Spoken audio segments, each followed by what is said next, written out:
In this video, I'll show you how to create a PayPal subscription button.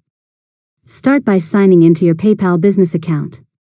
Once you're logged in, go to the Tools or Payment Features section and look for the option to create payment buttons. Next, choose Subscription as the button type. Enter a name for your subscription plan and set the billing amount. After that, select the billing cycle, such as weekly, monthly, or yearly, depending on how you want to charge your customers. Now configure any additional settings, such as a setup fee, trial period, or recurring billing options. Review the details carefully to make sure everything is correct. Once the subscription plan is ready, click Create Button.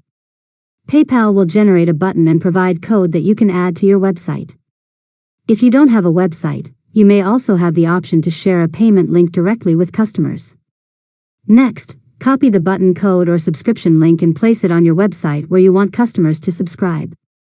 After that, test the button to make sure it opens the correct PayPal subscription checkout page and displays the correct pricing information. Finally, monitor your subscriptions from your PayPal account, where you can view active subscribers, payments, and billing activity. And that's it. You've successfully learned how to create a PayPal subscription button. If you found this tutorial helpful, make sure to subscribe to Learn Mode Lab for more tutorials.